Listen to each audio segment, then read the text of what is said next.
Okay, we're live. Hello, and welcome to Fermenting Opinions. I am your host, David Poseidon. And your co-host, James McVeigh. And we are Fermenting Opinions, the podcast and YouTube live hangout in search of a more palatable political ferment.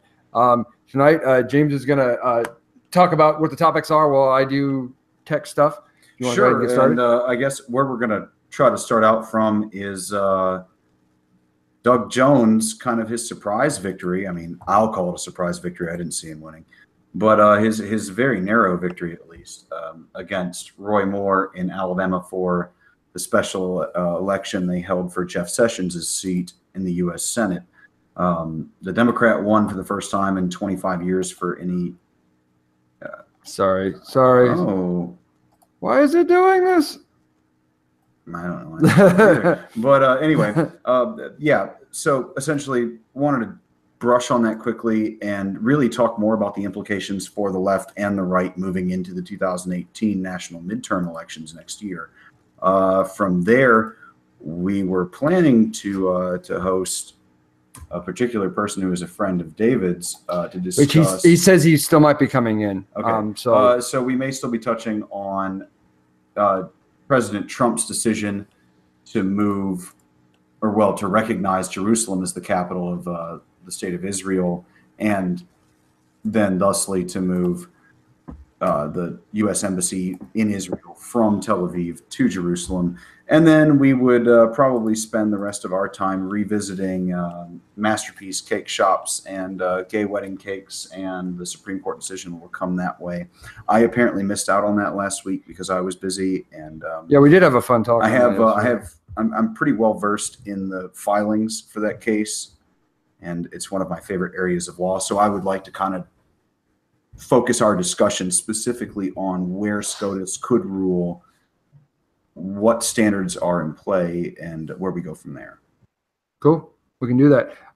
Let's go. Oh, okay. So Margaret, you can hear us, which is awesome, but we can't hear you. We're not getting any kind of microphone, anything from you.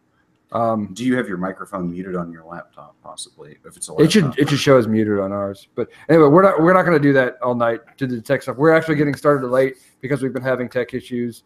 You can only Skype.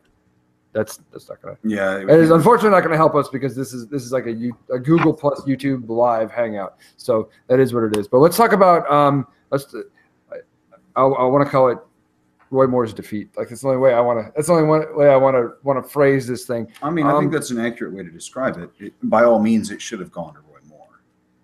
I mean, even when you factor in the allegations against him. I was surprised. It was a huge upset, I think. Alabama is a very highly conservative state. Yeah, they could have put pretty much any Republican warm body in there, and should have won. Just on the statistics, right? Because that seat's been Republican for the last 25 years. 25 years. And how much time a Democrat was elected to the U.S. Senate. And Trump took Alabama in a landslide, which is again not surprising anybody. So the fact that this was even a close race, first of all, shows you that there's some major elements at play. It's not going to last either. I mean, it's going to be like,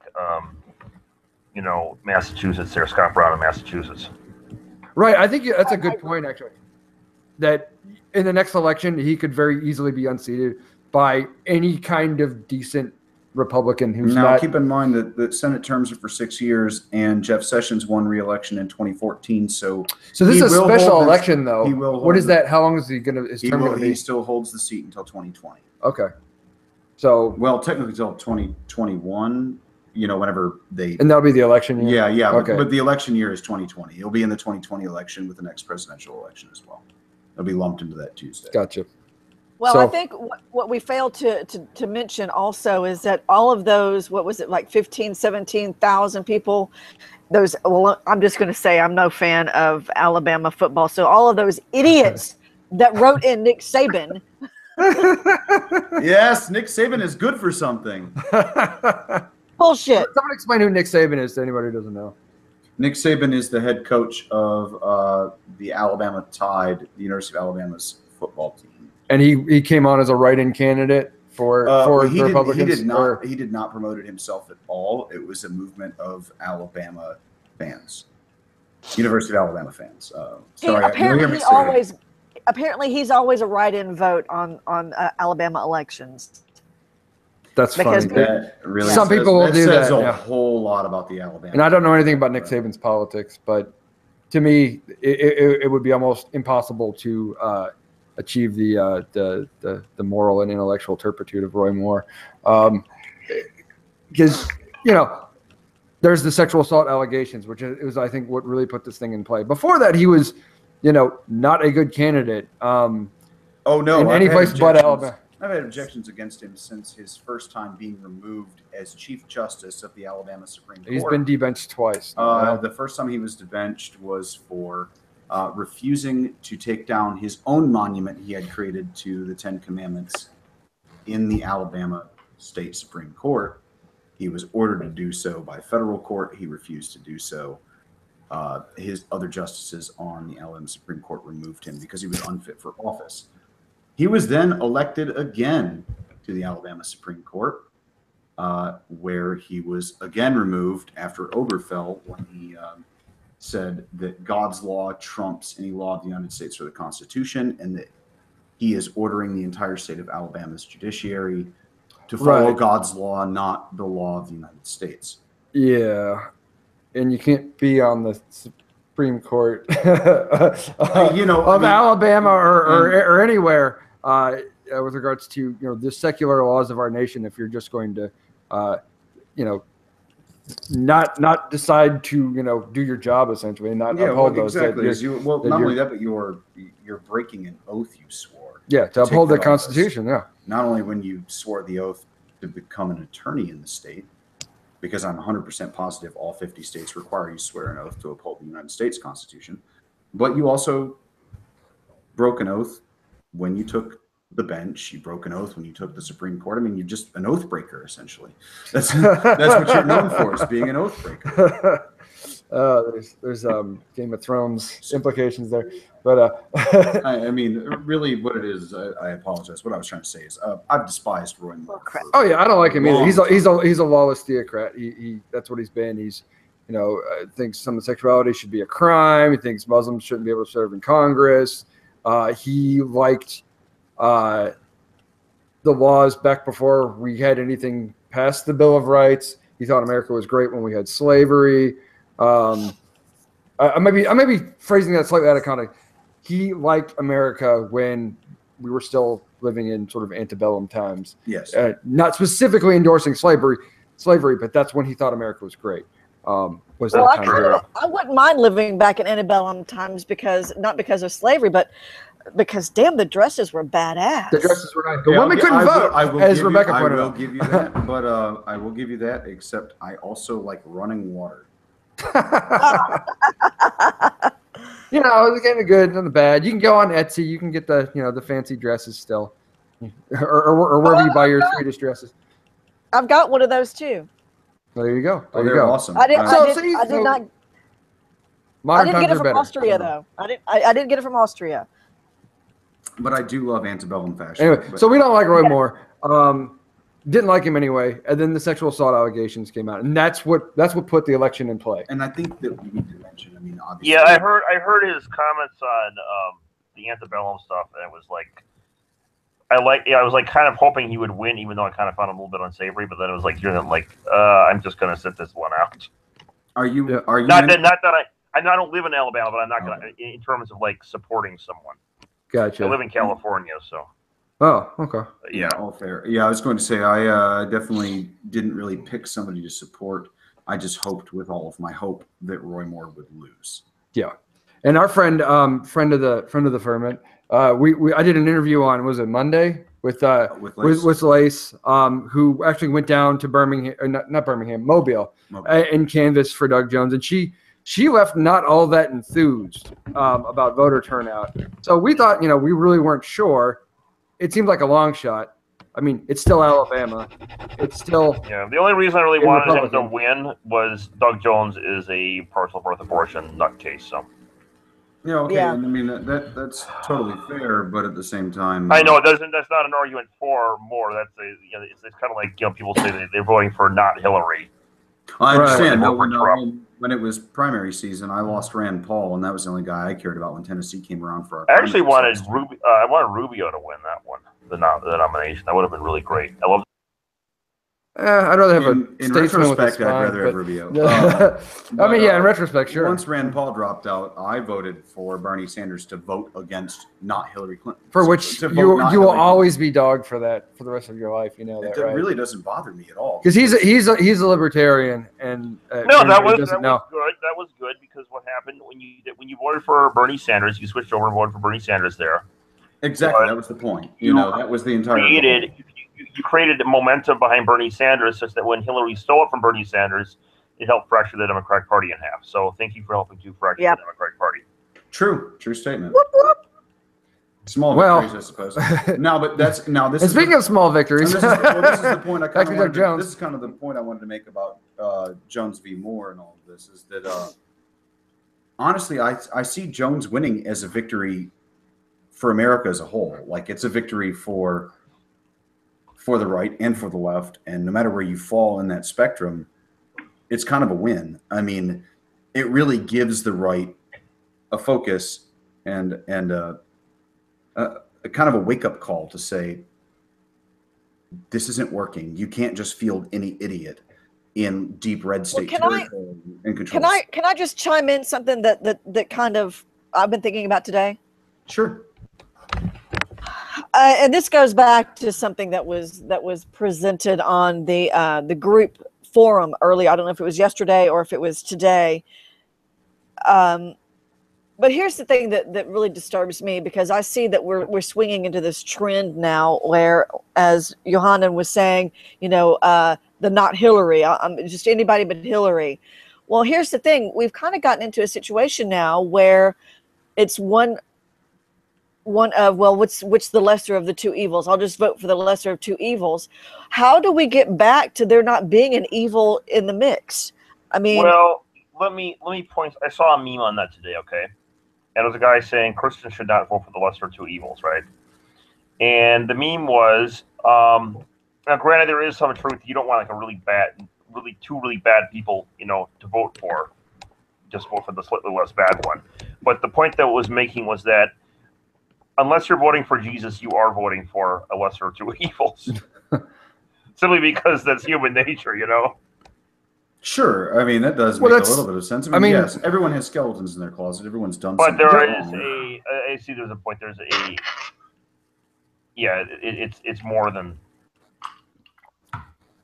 Yeah. Well, I guess my concern is now that we seem to consistently be putting people up against each other that are as equally repugnant in maybe different ways and different eyes. There is something to be upset about with them as a candidate. So is that going to be status quo? Are we going to constantly from now on going to be looking at, well, I'm just going to have to vote for the lesser of two evils, or do we find a way to make examples out of these assholes and say, look, this is not going to stand. We're going to hold our elected officials to a higher standard. I would honestly argue, and that was kind of my point there, is that at least for the right, in my opinion, this was a big victory because it showed that we can't put up assholes like we've been doing since the Tea Party movement. We can't keep putting up these loons and relying on our base to elect them in red states, because the problem with that was people were mad at Washington, and so they just started doing. People get mad, they start doing stupid things, Sure, but keep in mind the people who control the money, the super PACs and the donors, are all very moderate establishment Republicans. These guys have been funding. No, those guys are a problem as well. Sure, and that's a different argument. But give me those guys over the loons any day of the week, because obviously with Donald Trump in power, we've seen this shit has implications. Like, we really do cause problems when you put the loons in total control. Yep. But to go back to your point about not wanting to vote for the lesser of two evils. Well, you said you get married to like the standard of Jesus, okay? And I get what you're saying, that there's someone who to you would be the ideal candidate, right? And anybody less than that, there's going to be something about them that you don't like or find distasteful. Aren't you always going to have to do that? Like, they're That's the point. That's the point. Yeah, that's what There's he's always saying. something wrong with Unless someone. the candidate is Jesus Christ himself. Right. That's so in that sense, what I'm saying is I'm agreeing with you, but I see a lot of pushback. Why do we got to vote for the lesser two evils? Why can't we vote? Because at the end of the day, if you're not voting against the one you find least tolerable, you're effectively helping them. If you're not doing something to prevent that the most you can do to prevent that person from getting in office, you are effectively either standing aside or actually aiding them. I was going to in say, effect. Is that not the reason both of us voted for Gary Johnson? Well, Gary Johnson, I had you in my head Gary too much. That's why I voted for Gary Johnson. Gary Johnson. You didn't tell Gary me you were Johnson pro is not voucher. even. Gary Johnson was not even like Trump was far better than Gary Johnson. Like, that's just all there is to it. No. Gary Johnson. I mean, as bad as Trump. Gary Johnson is functionally a liberal. Okay, Gary Johnson was pro-abortion. He was even they were keeping like Obamacare in place. He was not like. I will remind you that the Libertarian platform is. Yeah, I know that's screwed up. So the point is that the Libertarian Party, by and large, is full of crap anyway. So. Well, I mean, that's funny though, because that proves you are a libertarian. Because the number one sign of a libertarian is you get into a room with other libertarians, and the first thing you fight. I know that doesn't make me. Neither one of you is a libertarian. I'm not a libertarian. I'm not a libertarian. My background, if you knew about my political background, you realize I'm not a libertarian at all. Fair enough. You guys familiar with Leo Strauss or with the group of people behind Bush? Yes. That's my political philosophy. Bush the second, you mean George W. Yes. Yes. No, I had a professor who sat in class next to Rolf and Wolfowitz. He was in Leo Strauss's class. He was like Leo Strauss was his professor at UIC. I went to Wisconsin, and so he was a professor at Wisconsin, but he took his graduate studies in UIC, and he was a student with Leo Strauss, and he said he sat in class next to Rolf and Wolfowitz. So, as much as it pains me to say, because of the Patriot Act and the abuse of civil rights and fundamental rights out of the Bill of Rights. What is that noise? I don't know. Someone's drawing or scratching something. Is someone? What is that? I need someone. That's like someone scraping something. Yeah. is it still there? Yes. Sorry, I just hear loud scraping. Weird.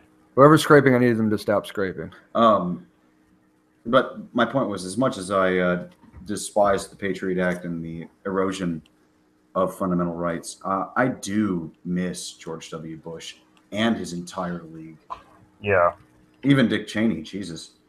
Yeah, you gotta understand what the whole Straussian thing there was. It was actually very they wouldn't openly they're like kind of pro-democracy, but they were subtly like they actually had a weird combination of Plato and Nietzsche combined.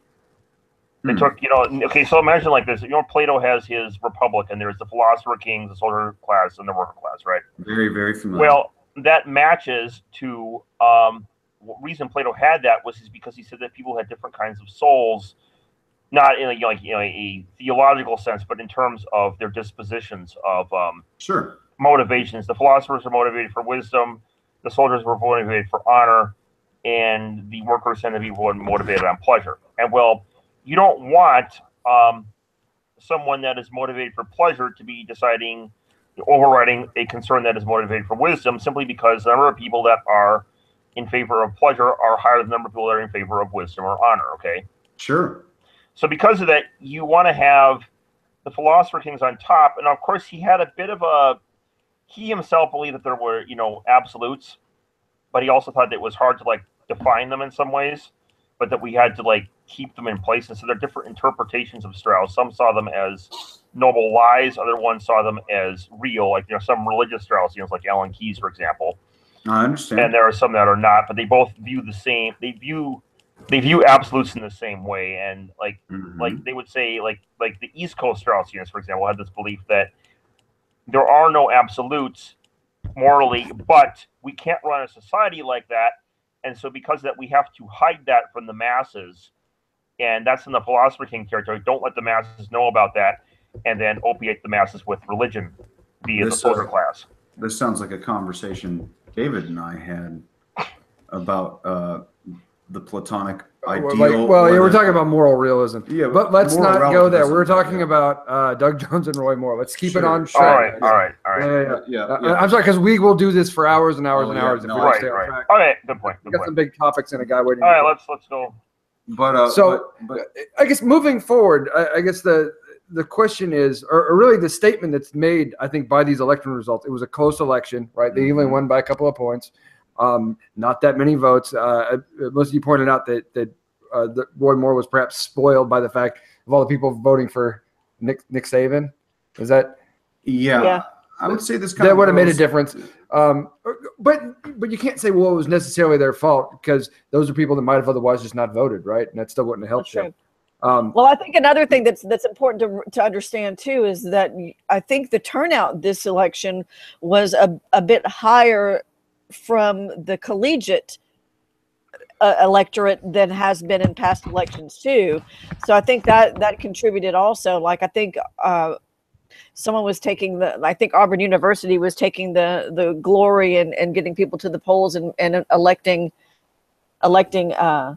Jones over Moore. So I mean, this by all intents and purposes was a different election, because it was a mid or special election, not even a midterm election, where Democrats actually got out, and we know Democrats are notoriously non-turnout voters in midterm elections. So midterm special elections, we don't tend to come out that much. I was going to say was and isn't that changing between last month and this month? We're seeing, at least in the short term, there's a lot more involvement. I see so many organizations, so many programs, so much outreach for grassroots efforts to get people to the polls, to get people motivated to go out and vote, because we've seen what happened with Donald Trump is what happens when we don't get out and vote. When we decide that we're too good and we're holding our nose because we don't like Clinton, that apathy gave us the Donald Trump presidency. I tried to push for Rubio in the primaries, but that didn't happen. So, and I voted for Sanders. If I could Trump is a million times better than Hillary,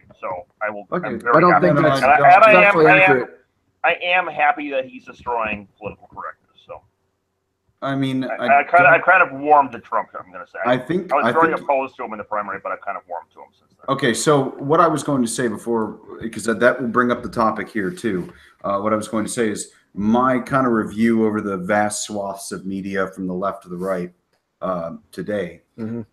Basically, I've seen two major points to make. It's either the voters in Alabama rejected Trumpism and the things that go with it, or that's actually Trump's fault. Or the voters in Alabama rejected a loony pedophile and they stayed home, and the Democrats won because of it. And I mean, it could be a combination thereof, but those are the two talking points that everyone's focusing on. So, as you were just saying, you were Johanna, you were saying that they believe Trump is a million times better than Hillary. He's not the best candidate, but he is a million.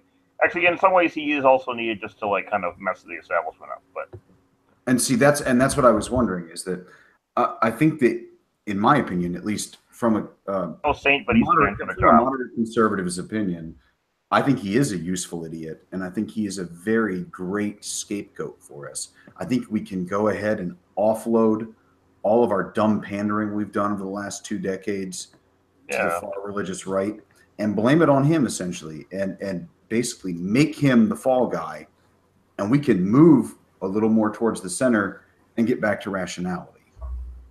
At least that's what I'm hoping. We also got to pull back the left from, you got to pull the left back to rationality, because they've really gone, like the whole SJW thing has got ridiculous. Well, sure, but that's also a knee-jerk reaction that is splitting the liberals, basically. The Democratic Party in half. Yeah, the Democratic Party is getting split, and that's a natural result, is that the people who had those inclinations and feelings were only empowered by it when they saw that the system they were playing within in the primaries almost clearly rigged the system against them. I mean, Bernie had this huge wave of support. He was the visible candidate. He was the one everyone was really behind. He was that pure guy you really wanted to be involved with. And somehow Hillary Clinton just snatched it away before it even started. It didn't help the optics that she kind of owned the party. Well, yeah, right. Well, not only that, but also the superdelegate system is broken as shit. Yeah, the whole thing. When yeah. There's a lot that's problematic. When every mainstream media source that the left gets their news from shows that she's up 2,000 votes because every superdelegate's already voting for her because they're all comprised of executives at Goldman Sachs and things like this, because she's essentially just a neoconservative. You know, I mean, that's a problem. You know, and that's a real problem for people who are feeling more and more liberal and moving more and more progressively. Okay. I think at least that's my optics on it. I don't know. I mean, that's how I view it. I think most Democrats view, the last election that Hillary was factually was maligned, but was also legitimately not a great candidate or somebody that people really had any interest in rallying behind. Now we have Trump, and that is what we're rallying behind is getting rid of, is creating a referendum on Trump that we the people are not going to tolerate this in politics, that we want to belong to a country that we care about. Yes. And to me, Trump is the epitome of I just don't care. I'm going to do whatever I feel like, and anybody, I can do any awful thing, the pussy grabbing, all that stuff, and it just doesn't matter. And facts don't matter. The man ran on a platform, a specific platform point where he said that I could murder someone on Fifth Avenue. He said that in front of the world, and no one would care. And that didn't cost him the election. The fact that's where we are is a problem. And Roy Moore, he was sort of the scion of that sort of attitude. He's been accused by was it 9 women of sexual assault that were minors at the time. One was even 14 years old at the time.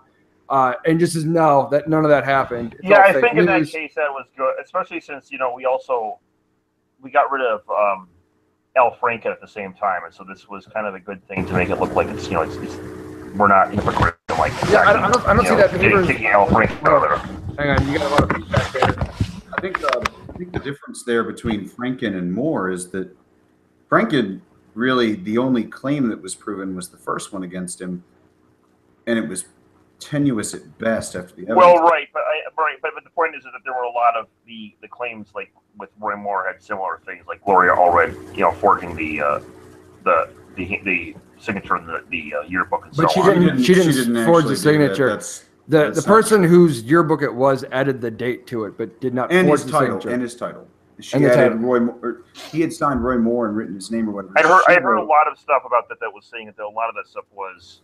I don't know, because there are like 14 allegations, so I don't want to say for all of them. I know some of them were proven false. I don't know about all of them, and so because of that, I want to suspend judgment. I haven't seen any evidence. The point, I think the takeaway between Franken and Moore is what Franken was accused of was not nearly as egregious as what Moore was accused of, but it was still grossly inappropriate, and it was still the right thing for him to do to step down. Yeah. That was the appropriate response. In Roy Moore's case, it didn't happen. So in any case, we're no longer. Don't have to worry about a hypocrite type of, Well, I was going to say, and that's a huge boon to the Republican Party and to the right in general, is that we don't have to deal with Roy Moore winning. Yeah, no, I think that's great. A fucking problem. And the point you had made earlier today, I can't remember whose quote that was that you had pulled. That was Stephen Laws, I believe, who is the CEO of the Senate Leadership Fund, which is one of the biggest GOP super PACs in existence. I'd be happy to pull that quote up again really quickly, but he really said it all for me, at least as far as I'm concerned with the fallout and everything else that went into this. He said, "This is a brutal reminder that candidate quality matters regardless of where you are running. Not only did Steve Bannon cost us a critical Senate seat in one of the most Republican states in the country, but he also dragged the President of the United States into this fiasco." And I think that's a great point. And I can't remember who was saying it earlier, but talking about, how this did become part of a rejection of Trump or Trumpism. Bannonism because is what it really is. Well, Trump involved himself in this campaign, of course, by endorsing Roy Moore, get him Roy, all this stuff, that he signed on to that. So when Moore wins, Trump wins. But when Moore loses, guess what? Trump loses too. And that's what happened. It ended up being a smack on his reputation as well. which again, that's emboldening people on the left. How much more can you smack a reputation? I mean, you would have. Well, it's not so much that we're worried about his integrity. So there's roughly it affects his pride, okay, because he likes to win, and he doesn't like to be insulted, right? He doesn't want his pride or his feelings hurt. So this is the kind of thing that we want to see. This is our little Schadenfreude. Yeah, I was going to say that roughly 35% or so of people polled so far recently find they approve of Donald Trump. Across the board, 59% disapprove.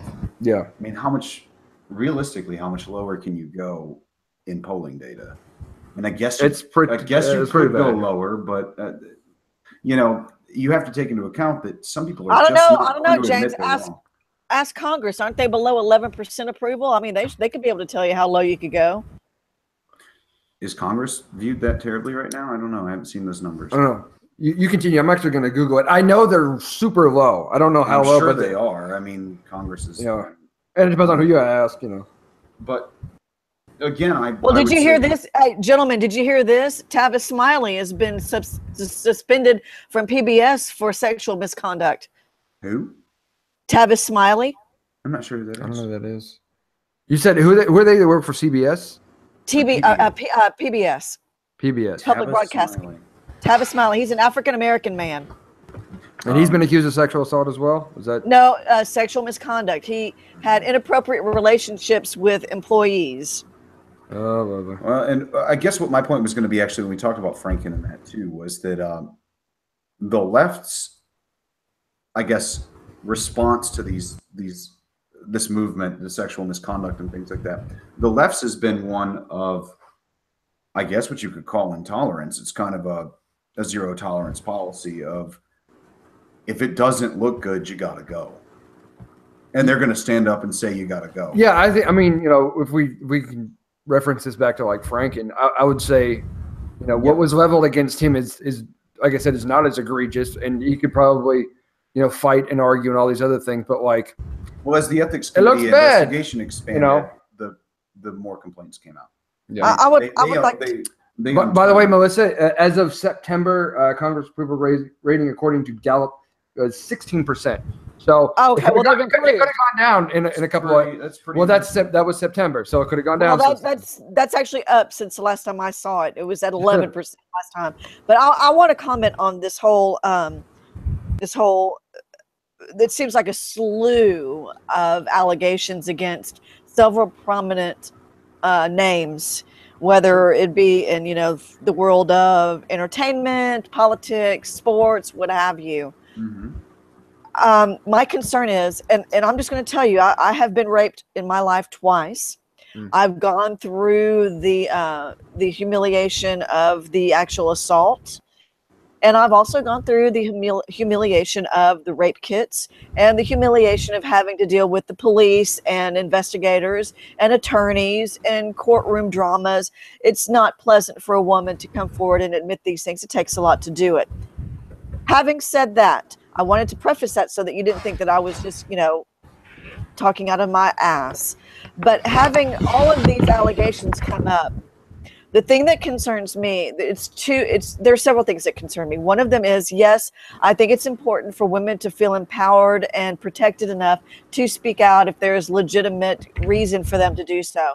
But the thing that concerns me is now it seems to be sort of a commonplace issue. Remember how when Bill Cosby had 3 allegations and all of a sudden 20 something allegations of assault?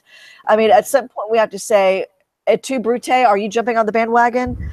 I'm wondering just now, is this the end thing to do to claim assault or sexual misconduct?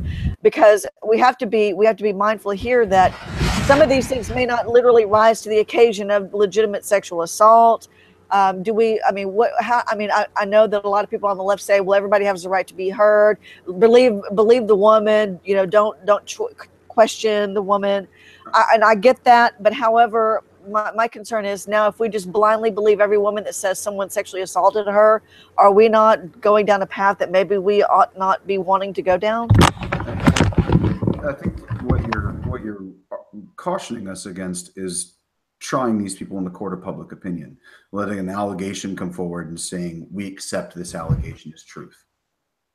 That's one thing, James. Yes, that's one thing. But my concern is now if we are just going to be blindly saying, okay, every woman that comes forward with this story, we believe you. So, okay, well, I'm sure that we have to go through the motions and gather the appropriate, the proof and evidence. Sure. But my concern is how many people are going to be wrongfully accused just because someone may want their 15 minutes of fame or want to be seeking some kind of other recompense that they, you know, feel because they've been wronged, that they're going to go this route because it's the less, you know. I understand what you're saying. I was going to say, I can't speak to all of the allegations. I will say with Roy Moore specifically, though, the Washington Post is the source that broke the first few allegations, including the 14-year-old and all of this. And throughout the course of this whole thing happening, they also did specifically catch a James O'Keefe operative. Was that the Project Veritas thing? That's James O'Keefe. And Project Veritas tried to discredit them, essentially, to get them to admit that they just want to unseat Roy Moore and all this stuff. And they offered unsubstantiated claims saying she was raped and all of this nonsense. And their investigative practices caught it, and then he turned it into an entire story and basically hit her with the To Catch a Predator thing, where they got her on video while she was trying to get them on video, like playing this whole game. So clearly the Washington Post is vetting their sources to some degree, unless, you know, there was a magical tip that they got that the source they were going to run was actually bogus. But it seems like through their own investigative practices, they uncovered that this woman was fake and caught her trying to push some James O'Keefe shit. Sorry, I'm trying to add someone to the call. You guys just keep going for a minute. Sure. But you understand what I'm concerned about, and I think that, and as a victim of sexual assault, I think that absolutely we do need to listen when a woman says this happened to me. But the where I want to throw up a red flag is when every other day someone is coming out and accusing someone else of misconduct or assault. I think it's almost, to me, it seems that we need to take pause and say, wait a minute now, what exactly are you claiming is assault or misconduct? Because no, I agree with you. You know what I mean? And I would say that really will, unfortunately, we have a hard time vetting our own sources of where we get our information. But before you believe something that you just see in the news, you should really look at what that news article says and how they vetted their own source and what their basis of the allegation is. Part of is that, hey, Brandon, I don't know if he's ready, if he's synced up or not yet. We got Brandon joining. He was with us a few weeks ago on the net neutrality. Yes. Yeah, we were talking about net neutrality with him. But I think part of it is you have to treat it like any other claim, right? You know, and it's not to automatically disregard the woman making a claim that she was sexually assaulted. You don't want to say, oh, you're lying, you made it up, or or it's all in your head, or any of these other things. But like, if you're going to use that against someone, especially a public person, like, you damn well better be sure that there's got to be some kind of corroborating evidence. Yeah, exactly. Right? I mean, there are slander and in the libel laws. Whereas in the case of Roy Moore, there's plenty of it. You know, there's multiple attestations. There's, he was banned from the mall for being a creeper. Really was, that's super damning. That was the one that really sold me on the credibility there. It wasn't anything that was reported by anybody specifically. It was digging in and finding out that he was actually banned from his local mall for stalking. It's either this is a giant, network of, conspirators. But not only that, when he spoke in interviews, he didn't deny that he dated teenage girls. Yeah, he was very cagey about it. He wasn't. And he contradicted himself. I wouldn't say he was even cagey. I mean, whenever he was confronted with it, he said, well, I had parental permission and the blessing of their parents and things. And I'm like, yeah, I guess legally that works, and 15-year-olds in Alabama can get married with parental permission. But you're 32, and what the fuck are you doing? That's creepy. Yeah, exactly.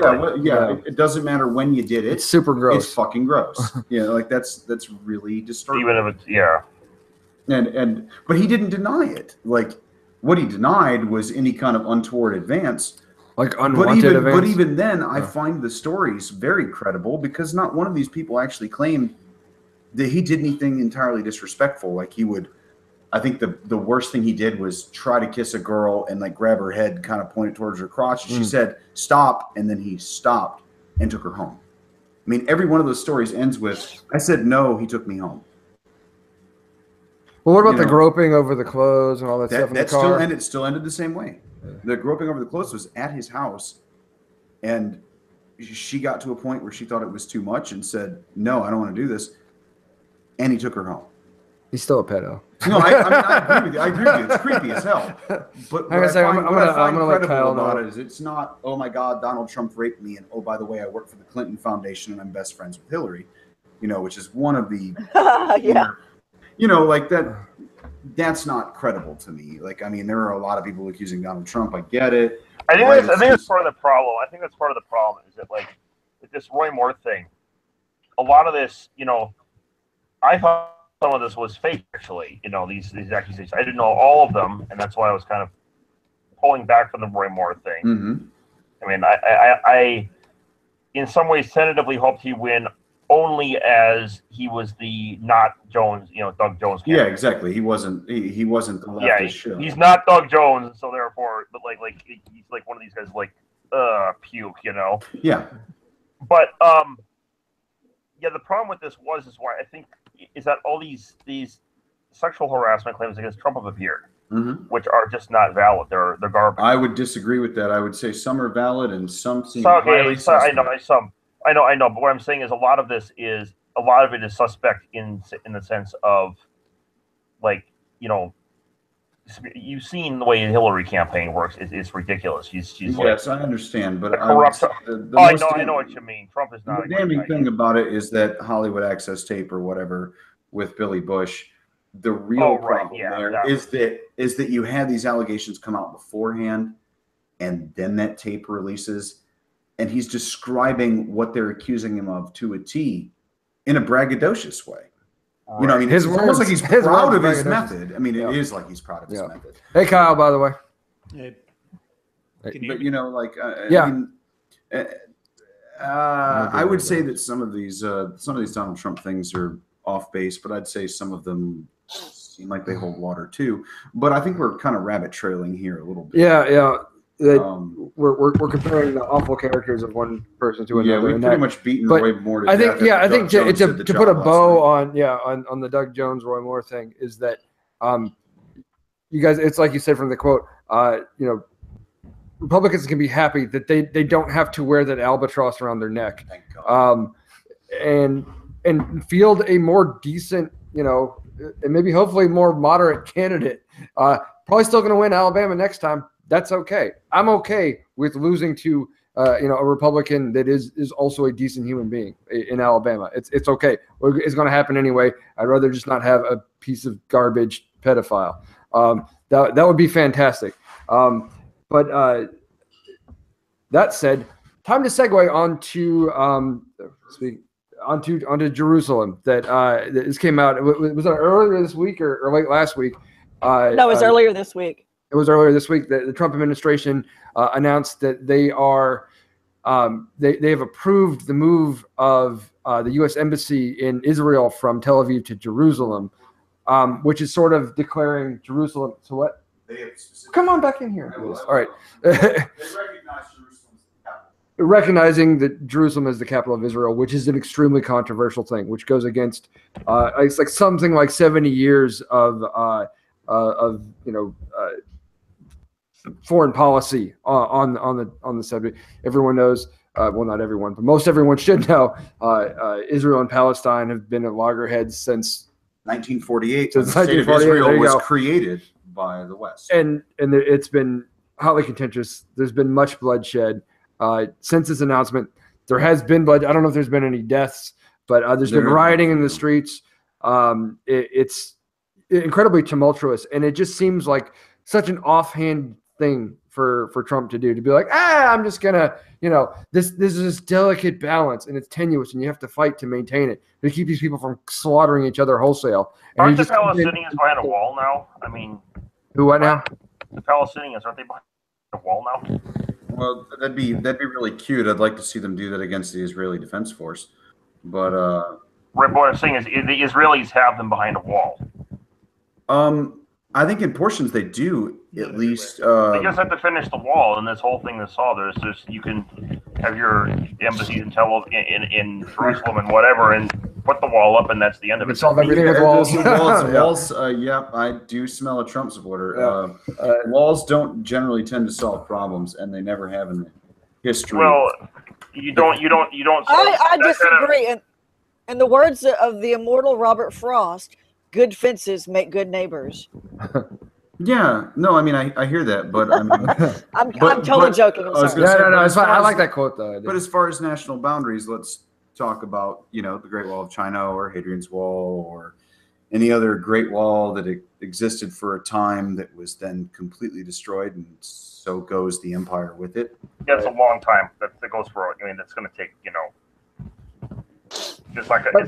A wall is not going to stop bloodshed. No, I think not that's only that, but it's the Palestinians. I mean, they were electing Hamas as their government long before, you know, even they looked at a terrorist organization as their government long before Trump did that. So I mean, they're not going to be. It's not going to make them any less peaceful than they've already been, shall we say? And I will throw the caveat in here before I discuss this that I am neither Zionist or anti-Zionist. I'm pretty neutral on this one. I think it was a real dick move for us to just waltz in and steal land and create a country and then arm it with nuclear weapons. Well, it wasn't stolen either, though. It was Britain's land that they donated it to, you know, the foundation of Israel, and that was and say maybe they stole it. Well, they didn't steal it either. They got it from the Treaty of Versailles, which.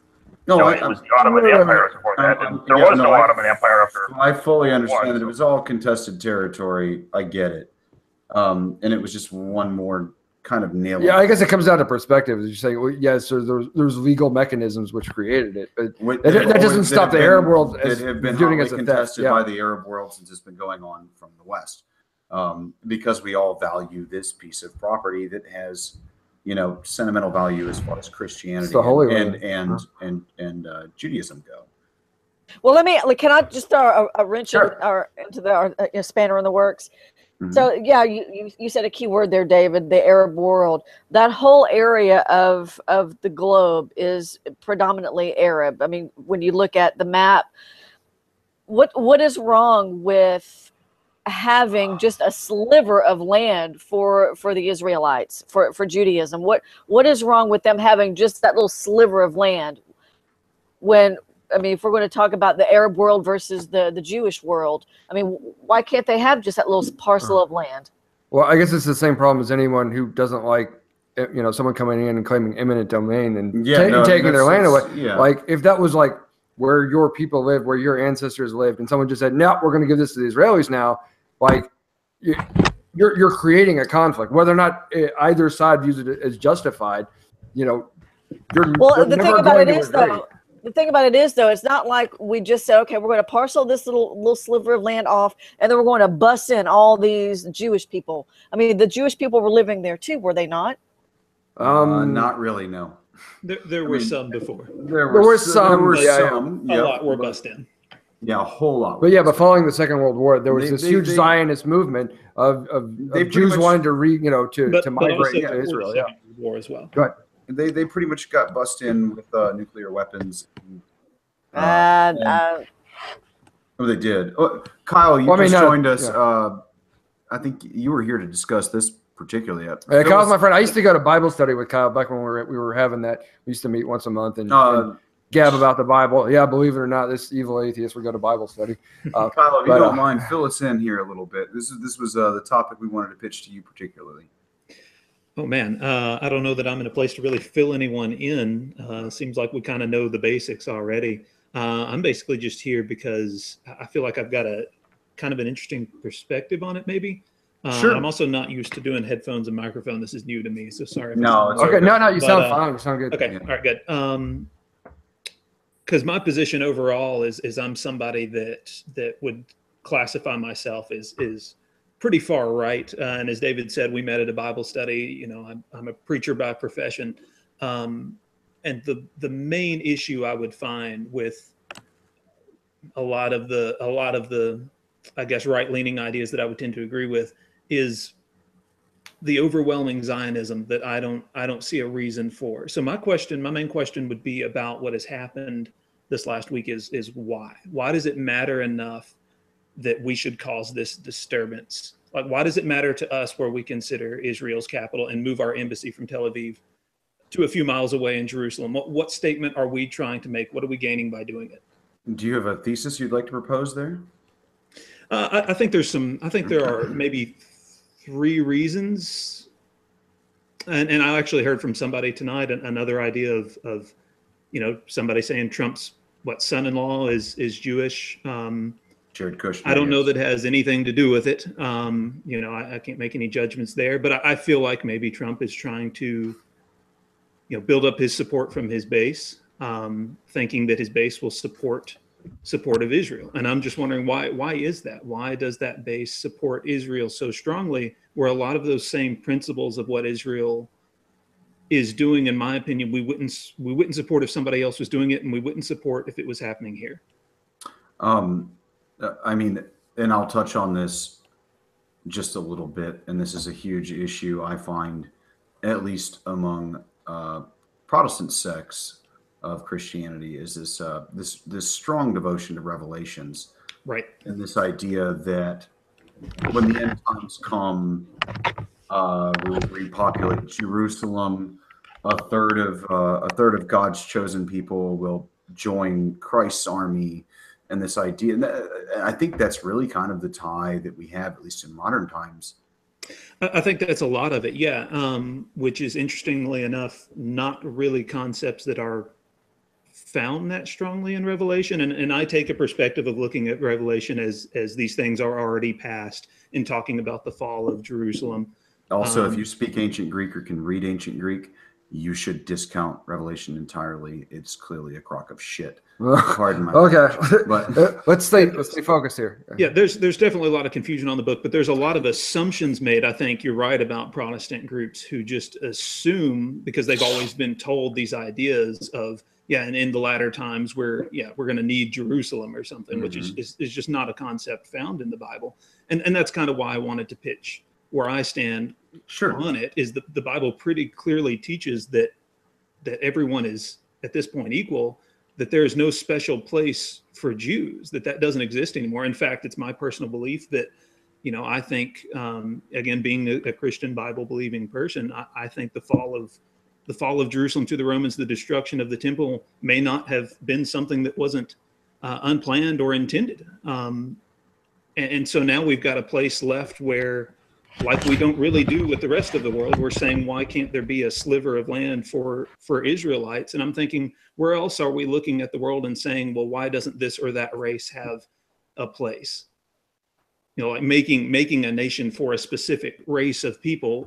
I don't think we do that with other groups. I don't think that's really our thinking, but we tend to do it with Jews. Why? Why is that? Is it because of Revelation? Is it because of those beliefs? And I didn't understand how prominent those beliefs were until I spent some time in the Middle East and spent some time in Israel and met other Christians, people, saying that they were Bible following Christians that are saying, hey, we're gonna take back the Temple Mount and rebuild the temple. I'm thinking, why? There's nothing in Scripture telling you that should be your focus.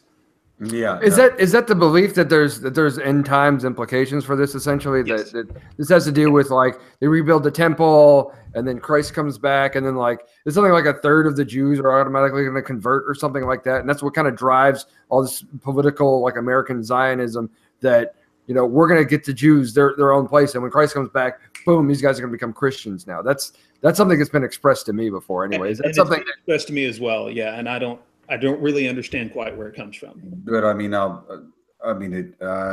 couldn't quote you the book and chapter and verse. Okay. I can quote you the book. It's in Revelations. I don't know the chapter and verse, but I try to explain this to a lot of Christians who don't have a deep understanding of the history of their faith. You should not look at the Bible as a source of absolute truth in everything it says. Don't take it so literally. It's a message You know, it's a book that gives you messages. There's a little hard couple of atheists. Well, let me buttress. Can I buttress what throw James? that out there. I mean, I want to buttress what James was saying, because as a Catholic, mm-hmm. the way I was always taught was everything in the Bible is true, and some of it actually happened. Yes, Jesuits I've love heard that joke. I've heard that a lot. That's a good Jesuit joke. I was going to say, I mean, I was educated through Jesuit schools my entire life outside of, or at least as far as I went to, I guess you would say, a Jesuit primary school and everything. But and I was raised Catholic. I mean, I come from a very Catholic family. Atheism was something I learned on my own, but that's neither here nor there. The point is that the actual study of the religion in the book, Revelations, is really a lot of spooky nonsense, essentially. Like, it's not. Yeah, I was understanding. It's like a vision. If you're gonna live and die, let me put it this way, because I don't want to sound condescending. Really, if you're going to put stock into New Testament books, focus on the gospel. You know, there possibly the following letters with Episcopalians and, or I'm sorry, not Episcopalians, but Corinthians and Ephesians. Yeah, Ephesians. That's it. Sorry, it's been a little while, obviously, but Revelations is just not really something to pattern your prediction of the future of the religion off of. Yeah. So I don't think that's how it was intended either. I mean, that's definitely a book that is meant to be symbolism. There's a lot of symbolism throughout Very it. much so, yeah. And a lot of people take, there's been a lot of other things written and suggested about the book that I think influence people's ideas when they read it in the present. And though it is something confusing, you have to read it from the perspective of the people of that time. And it really doesn't mean the same things to us as it does. We've been influenced by that book to realize, 666 is the mark of the devil and all these things. It doesn't say that. It doesn't say any of those things that culture has taught us that it says. There is symbolism behind it, but so much has been packed into it, especially when it comes to these end times things, that we need Israel, and the Jews still have a special place racially. That would contradict, I believe, all of the beginning of Romans and the first few chapters of Galatians and the whole book of Hebrews. No, I would completely agree with you there. Kyle, do you have any study in ancient Greek as a language or reading it? I'm not really that great with languages. Reading it a little, and I went to a school where it was taught. It's not really where my focus was. Sure. The title of Revelations in its, I guess, original manuscript is actually called The Apocalypse of John, and it's proposed to have been written by John the Baptist. It's a very strange original work in that everything that's written in it is in first person singular, whether they are nouns or verbs. All of it is I is do this, I is do that. There's no way to describe multiple people. There's no way to describe multiple things unless like a number is given. Like the 4 horsemen of the apocalypse is a perfect example, because the number 4 shows up. But otherwise, it makes zero sense. And I don't know who decided what the Latin translation would become that became the English translation. I've read it in its ancient Greek, and I've read a lot more difficult things to read in ancient Greek, and I majored that. I wish Haley were here because she could talk about this too. Actually, we went to school together. Well, it's we both majored. I don't want to go too far into the weeds. I mean, it's an interesting topic. Don't get me wrong, but in relation to bringing this back to Zionism, bringing it back to what's going to be the fallout, perhaps the literal fallout of this decision. What is this going to look like? Because I understand a lot of the political movements is to end the idea of a 2-state Jerusalem, right? Mm-hmm. Because that's sort of been the political what they've been trying to do for decades up till the last couple of years of saying 2-state. There's a place for Palestinians. There's going to be a place for Israelis, and we're going to try and find a way to get West Bank, Gaza, get the whole thing for them to get along. And obviously, it's not working out great anyway. But like the idea that no, we're not going to do this anymore. Jerusalem is just going to be for Israel. Jerusalem is going to become the capital of Israel. Is this going to lead to war? Like, what do you guys think? And this is, I understand we're entering the area of pure speculation. Like, You'll finish the wall and So you what can call for war. What you're saying is, are we going to assassinate Archduke Franz Ferdinand again? Is that what you're asking? Yeah, I'm not necessarily saying U.S. involvement, but are we going to see war in the region again over this? I don't know how we could see any more conflict than we already are in the region.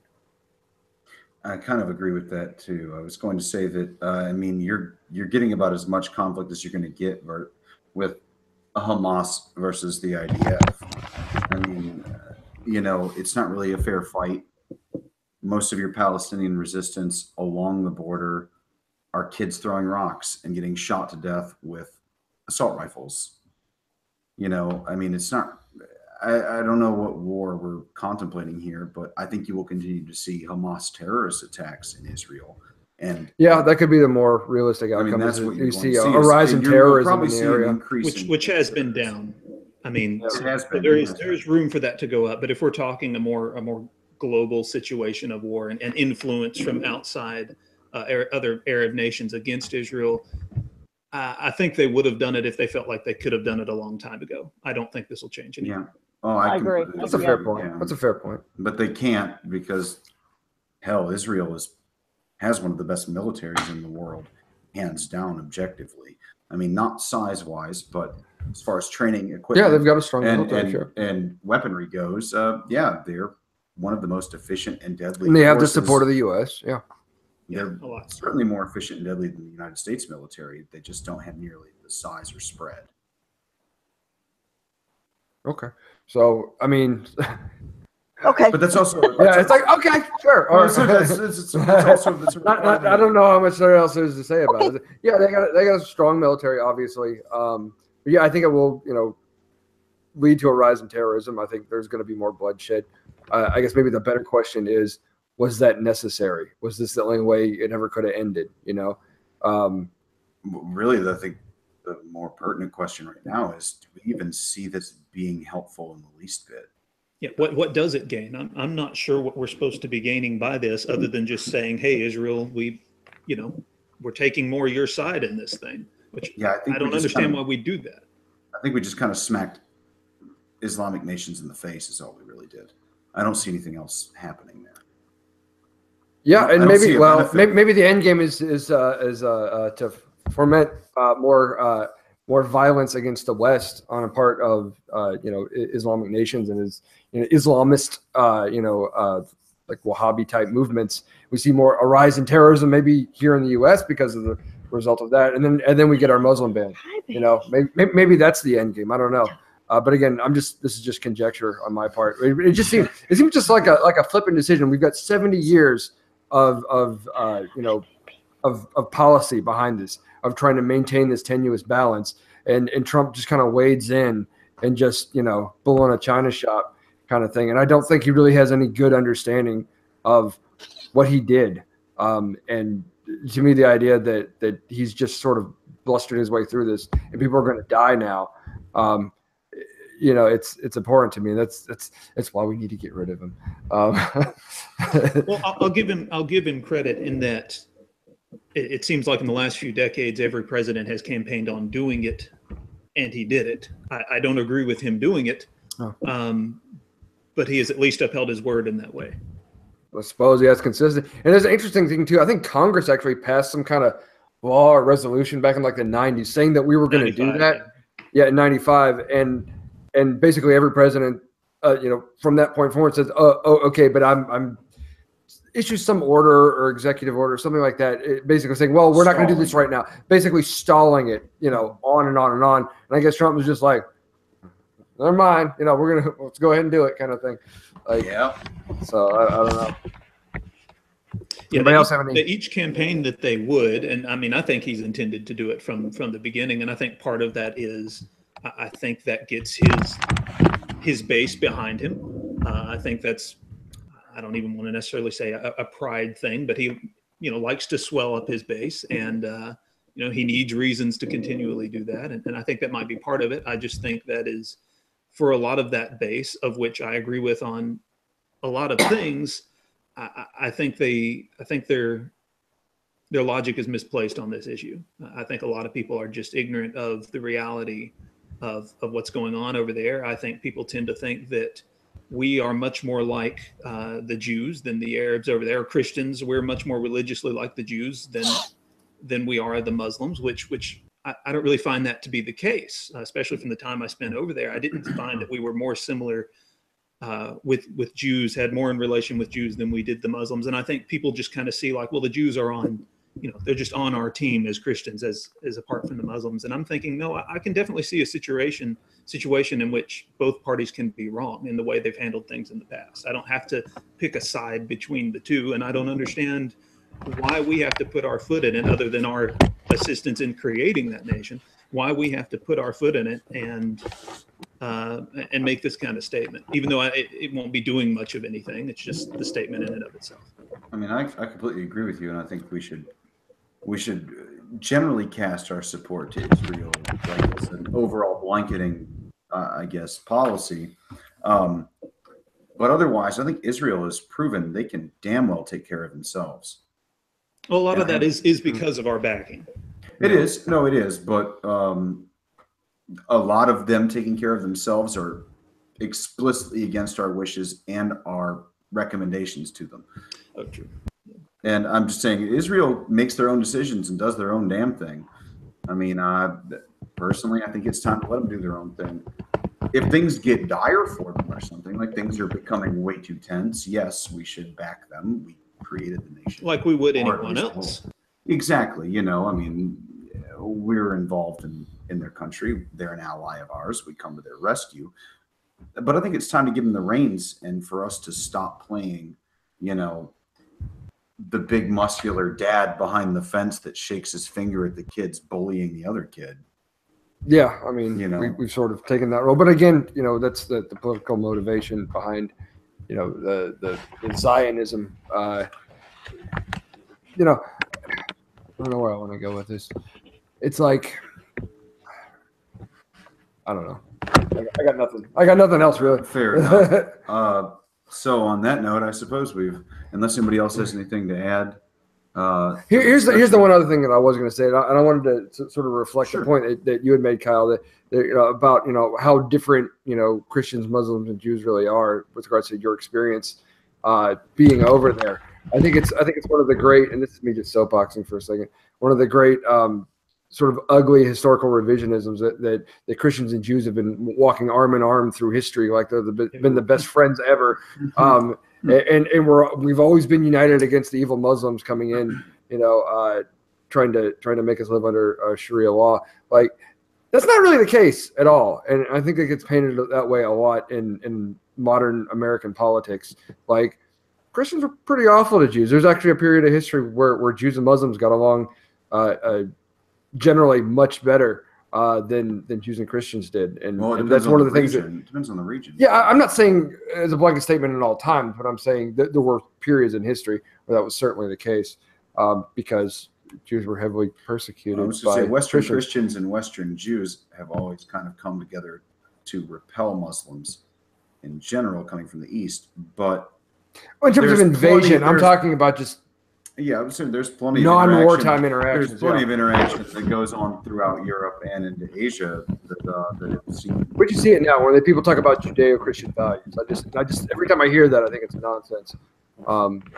So, but we can understand the root of Christianity being in Judaism, but that doesn't mean anything for today. And it's really kind of an American invention, this idea of the Christians and the Jews hand in hand. So it really wasn't that way, and it seems like most places before throughout history. But I'm okay with saying, hey, everybody's been wrong, and I don't see why we need to be picking a side. Is Israel, Palestine?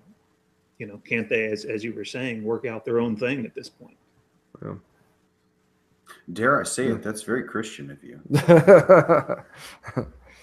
Very good. So I guess if no one has any further comments on that topic, we are going to revisit. We're going back to the cake shop. We're going back to the cake shop. And that's gonna be our final topic. Kyle, you're welcome to stay if you want. If you want to bow out and not be involved in this. I'm gluten intolerant. I can't eat cake. That's okay. I wonder if they make gluten-free cake, know, which is basically you're eating air, I think, at that point. Well, no, you know what? Gluten-free cake, it's very heavy and very dense, but it's very good. Flourless cakes are very good.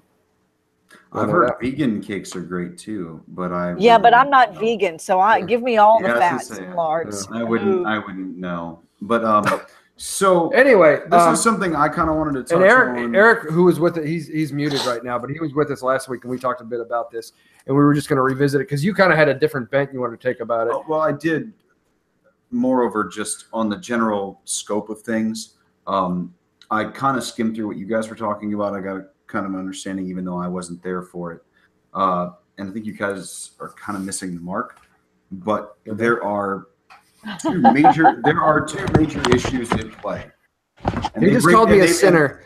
Well, they break down into sub issues, obviously, but the two major issues are a potential violation of free speech and a potential violation of religious freedom. Jack Phillips, who is the owner of Masterpiece Cakeshop in Denver, Colorado, is the person who is claiming that he is the persecuted one by the state. The state of Colorado has a state-specific law called the Colorado Anti-Discrimination Act, or as you'll hear me probably say it plenty of times from here, COTA. I'm going to call it COTA just to shorten it.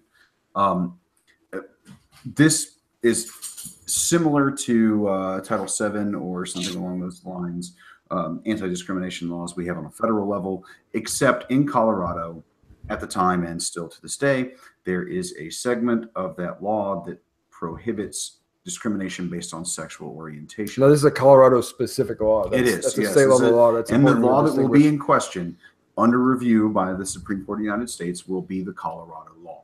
That's what's been appealed. The Colorado law is very specific. You cannot discriminate as a business against people for their sexual orientation.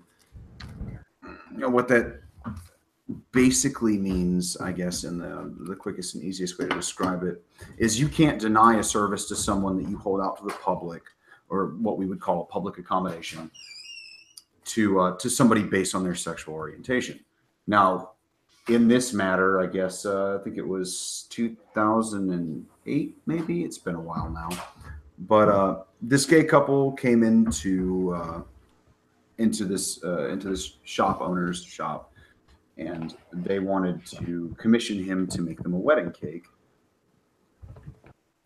Once they sat down to consult about the design, he realized that they wanted a wedding cake for themselves as two men. He immediately refused them service and said, "I'm not making a wedding cake for gays. I don't do that. I don't support gay marriage in any kind of way. I am happy to offer you services of any other kind.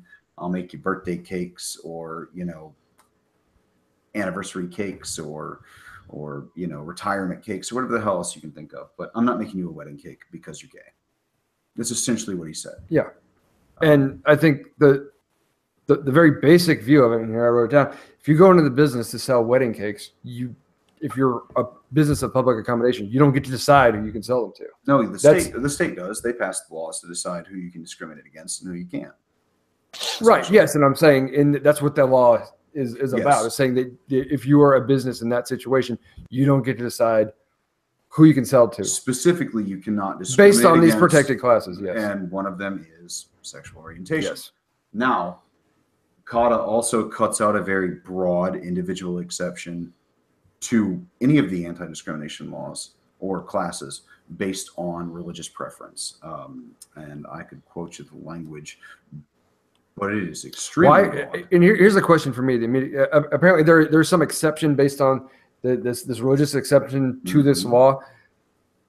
How was that viewed in the lower courts? Like, why was that not the main thrust of their argument, essentially? And I'll go there specifically, but I want to quote the long question first that says there is a discrimination exemption for creed. And that exemption is all aspects of religious beliefs, observances, and practices, including the beliefs or teachings of a particular religion. While Mr. Phillips's case was pending, the same commission that was deciding his fate also ruled in favor of three different secular cake shops that refused to bake cakes for Christians who wanted anti-gay marriage cakes. We don't really have the specifics on that. I don't know what they are, based on the filings with the Supreme Court. Because I've reviewed all the filings. I hate gays on a cake or something. It could be. It could be any. Honestly, the cake could say marriage According equals Leviticus one man, or something. one woman. I mean, okay, it could be that. We don't know. We don't have specifics on that. But in 3 different instances, while his case was pending, the same commission ruled that they get the religious exemption for being secular and discriminating against Christians. Is it a religious exemption or is it a free speech exemption? It's specifically a religious exemption, but it's called creed. They use the word creed, C-R-E-E-D. And it can encompass atheists. It can encompass any type of religious belief, including non-religious belief. And so they pled the same exemption and they got passes for it. In his case, he did not want to make a cake for a gay marriage, specifically because it was for a gay marriage. They never discussed the design of it or anything like that. It wasn't supposed to be, you know, some big elaborate rainbow cake with men kissing all over it or something like that. He found out that they were marrying each other and he said, I'm not doing it and I won't.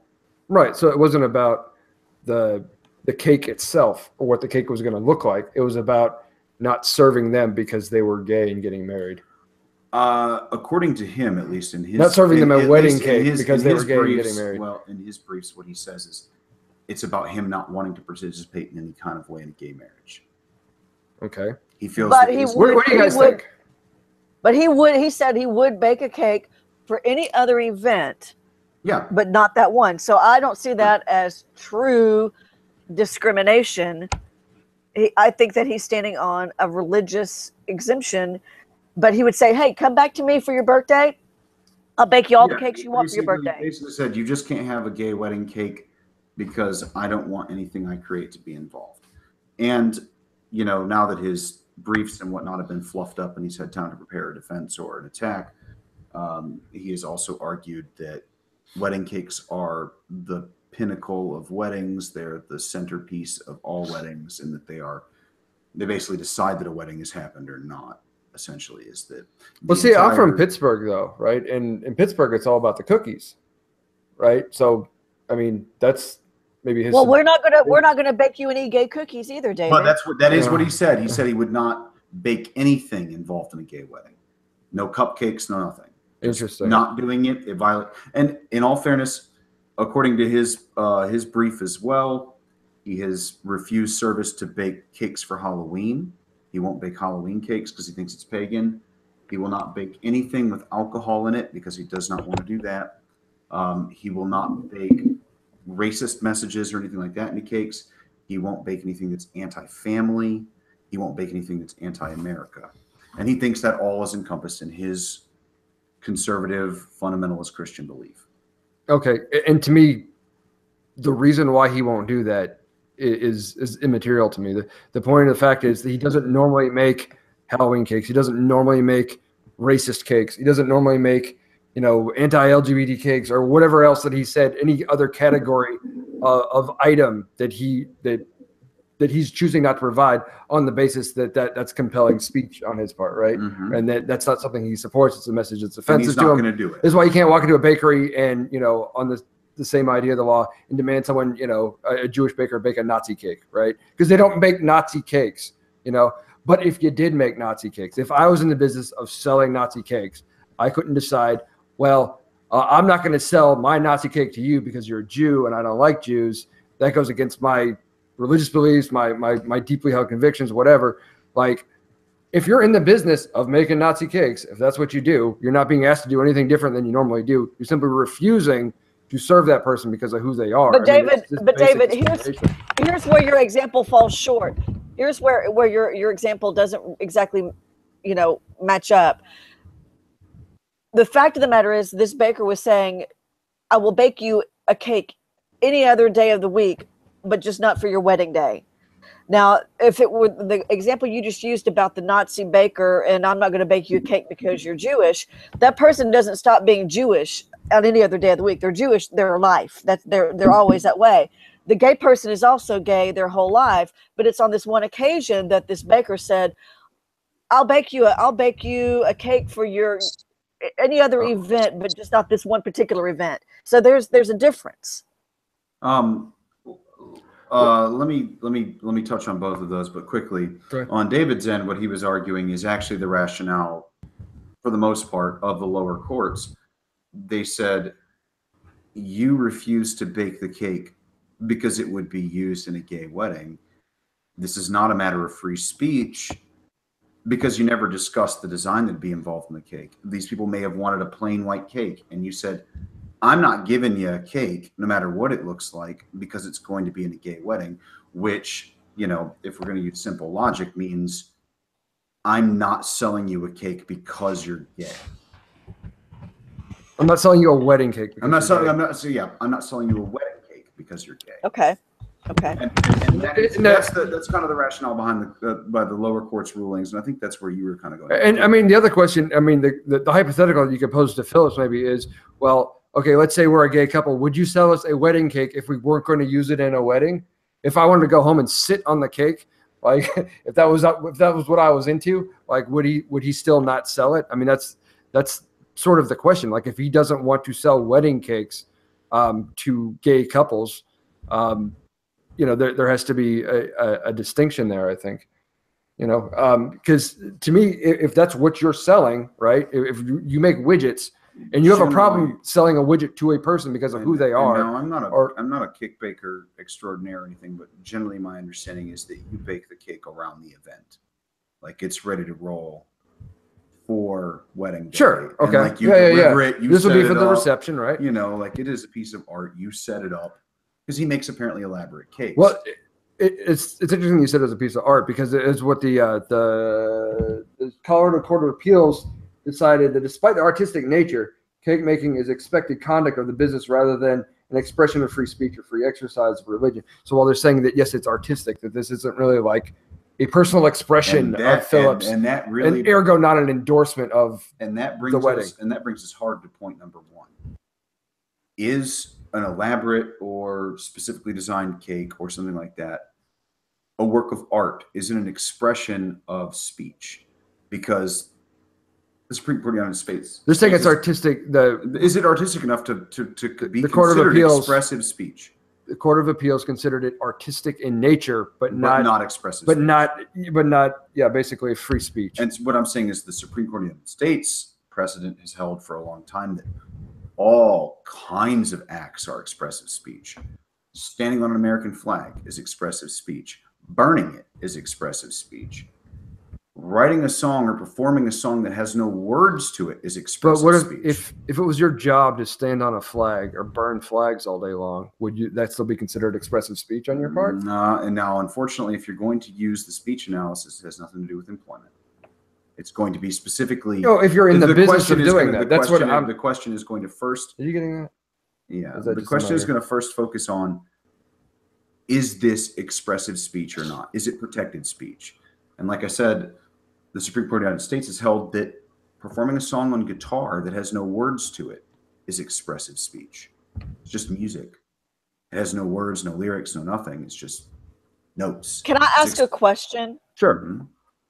Interpretive dance. Sorry. Here's where I feel like this is dangerous. As a baker, if you are exclusively baking wedding cakes, yes, this is discrimination. What if it's however your main practice? Let me finish though. But if you're just baking cookies and muffins and bear claws and whatever else, do you or do you not have the right to determine? Well, you know what? I don't agree, and I feel like in my heart of hearts that if I committed to doing this, that I would be condoning something that goes against my fundamentally held beliefs. Do I not have the right to say, you know what, I don't feel comfortable with that, but you know what? Here's a baker, you know, two blocks over that would be more than happy to accommodate you, and I highly recommend him, and he'll probably be more than happy to squeeze you into the schedule. Why can't we have those those positions. I feel like what this opens us up to is now we're gonna have to serve people that we normally wouldn't want to serve. Like, let's say we have let's say we have a damn Subway a sandwich store, and we have a carload of frat boys that are 3 sheets to the wind, and they want to come in there and make obnoxious sandwich requests, and they can't accommodate the request, but they ask them to leave because you're too drunk, you don't know what you're asking for, we can't serve you. Well, that's discrimination against fraternity boys that are drunk. Is there a rule? Is there a statute in question that says you can't discriminate against drunk fraternity kids? Well, there should be. Well, no, I mean, yes. I mean, yeah, maybe there should be. But do you see what I'm saying? Do you see what I'm saying? This I feel like, I mean, we should. No, stop it. Piggy part. I would say if you want to discuss piggy part. Yeah, we can get into that in a second. But with your frat boy analogy, it's, I guess you could consider it technically a discriminatory action to refuse service of somebody who is unruly, is running off other customers, is who comes in all the time and orders food and then doesn't pay for it, and those behaviors are not a protected class.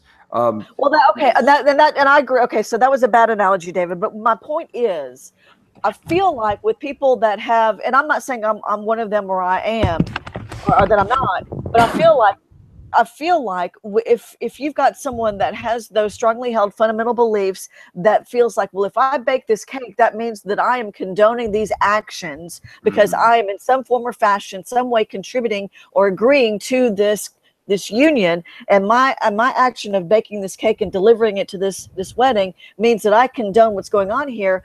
That could be more than just what they believe. That could have ramifications beyond their little bakery shop. It could be screwing with their family. It could be messing up their relationship with their church. It could be messing up the relationship with their significant other, their wife, their family, their children, their extended family. I mean, it's not just this one gay couple that wants a cake. There are things that perhaps are going through this baker's mind that are like, I can't get into this because this goes beyond just baking, just throwing some eggs and some flour and some butter into a pan and frosting the fucker. I mean, it's deeper than just a cake. I think. Do you see what I'm trying to say? I can understand essentially why a baker might feel that way, that it would act as an endorsement, but I don't think a reasonable person would look at a wedding cake and think the person who baked it is therefore putting their personal stamp of approval on Bob and Jill's third wedding or anything. What's up? But David, it's not about what the guests that are going to be eating that cake thought about what the baker's intentions were when they're consuming that cake. I'm trying to look at this through the eyes of the baker that's having to rationalize this for himself to agree or not to agree to baking this cake. And so, at least as far as precedent goes, as far as expressive conduct is concerned, one of the threshold tests, and it's one of the broadest that would apply here, is whether or not the art in question conveys a message that can be rationally related back to the messenger. And a great example of this that happens all the time are tattoo parlors. You will have cities that make laws on top of laws to try to push tattoo parlors out of their city, because that's happened plenty of times. And in that case, it's been ruled essentially that obviously tattoos are free speech and art, and they are a product of the artist who created them. And more importantly, no matter what you get tattooed on you, courts have recognized that art conveys a message from a messenger, be it their style of art or the things they like to. Here's a question: with a tattoo artist, if you do a tattoo for somebody, should that be taken as an endorsement of that person's belief or lifestyle? Wait, which person? The person who's getting the tattoo. If you're walking around with, I mentioned this earlier. My girlfriend, she went a while ago to a tattoo parlor in Nashville called, I think it was like Black 13 or something like that. Got a really intricate octopus on her arm, right? It looks beautiful, right? But a reasonable person expect to see that tattoo on her arm and think that the tattoo artist who gave her that tattoo is somehow endorsing her personal choices? Like, I don't think so. I mean, here's the thing though, David, I know yeah. tattoo artists. I've no tattoo artists that have refused to do certain tattoos because it was to them. Exactly. Right. That's what I was. And that's say based on the image of the if tattoo, you asked right? me to tattoo, But you wouldn't do it on swastika anybody, the side right? of your face, Because you I would don't say- do swastika tattoos. Exactly. But that's, and now here's where this becomes important, and I think that this is where Phillips's case is going to fall short on the free speech end.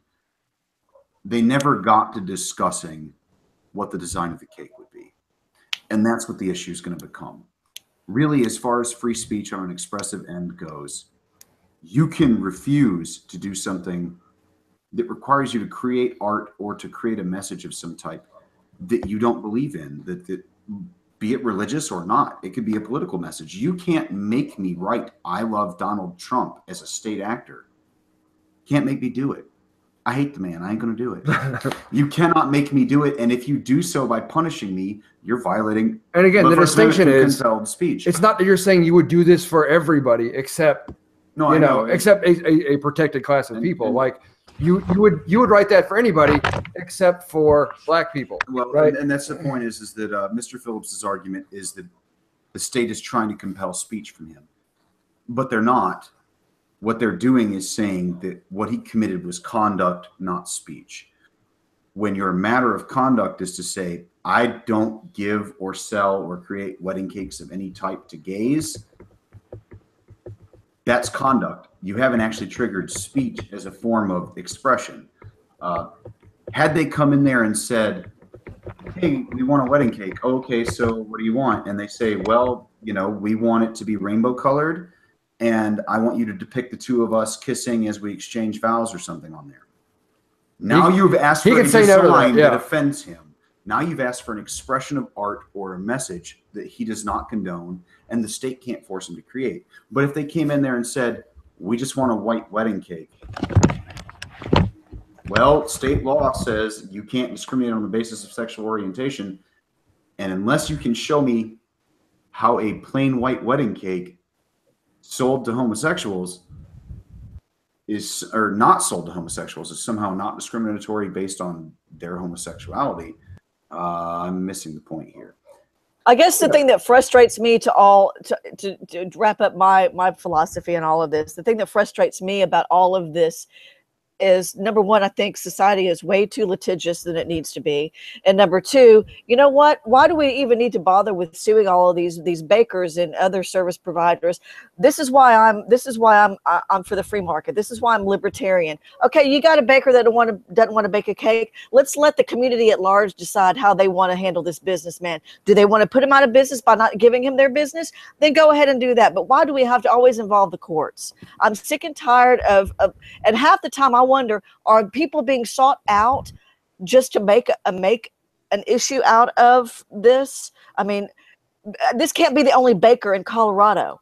I think it seems that way in this particular case. I would say the gay couple specifically chastised him and sent him. Well, that was after the fact. Let me put it per Phillips' own. I watched it was like a Fox News video where he came on to talk about it, and he talked about how, you know, he said what he said about his religious beliefs. And he said that they were taken aback and essentially that they were shocked. They flipped him off. They stormed out of the store, flipping the bird and all this other stuff. Like, I don't think they planned to go in after him. They did. No. They immediately posted on social media. No. Afterwards, yes. But when they went to him to basically, you know, to engage him in his services, they didn't know he was going to tell them no. Exactly. Which a lot of people have painted this up as like some kind of hit piece. They went whole hog after him afterwards. Sure. But before, they were not. I don't think they were looking to have a problem with anybody. It doesn't. Yeah. Per Philip's own, you know, his own words, it seems like they were rather surprised that he told them what he did. But on the other end of the spectrum, since he lost the initial case, he was fined a small amount of money and given rules. Essentially, it says bake cakes indiscriminately. Train your staff to do the same thing, and if you reject people for any reason over the next 2 years, report it to the commission. At that point, he went diva and did the exact same thing. And we're here today because of it. I mean, he literally went the other direction of what you were warning about. He pulled a Jasmina. He went the other direction with it, hardcore. Well, I just feel like I think he got a bunch of really hardcore religious right with money and an agenda to back him. And he became this poster boy of, you know, they're stepping on our religious freedom. True. Well, but I guess my point is that it's just gotten to be, again, like we were talking about with the whole assault issue and all of the women coming forward. It's just, to me, it's like, I've had enough. I've had enough of it. I've had enough. This cannot be the only baker. I mean, I have been places where I've wanted something too, and I've been told by whoever is providing the service, I'm sorry, I just can't do it. Maybe it's not because of who I am and what I believe in, but I've been turned away. I've been told no. And I feel like, you know what? Go to another fucking baker. That, I mean, I guess, for Christ's sake. I don't know. I guess I take exception to that. I guess I can imagine walking into any store, any business. I walk into a coffee shop, and they're not going to serve me coffee because I'm an atheist, right? My reaction is to become litigious because I've been treated like a second-class citizen, and I'm not the kind of person that's going to put up with that. Like I push that shit all the way to the wires. Mostly, I got to tell you, like I will use the law to get justice here. Because if I can't appeal to the law for justice, there are people like me, and there are people maybe more extreme than me who are okay with going outside the law when they feel like they've been discriminated against, when they feel like they've been treated as a second-class citizen, because there are people like me are just not going to put up with it, and I will fight to my last breath, and that's just my attitude. Sure. And now this is another point I kind of wanted to walk down. Unless anybody has anything,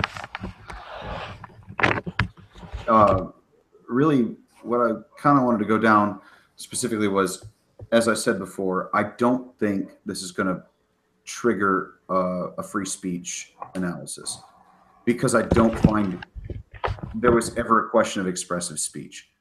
No one asked him to do anything specific. He just said, nah, it's for a gay marriage. I'm not doing it.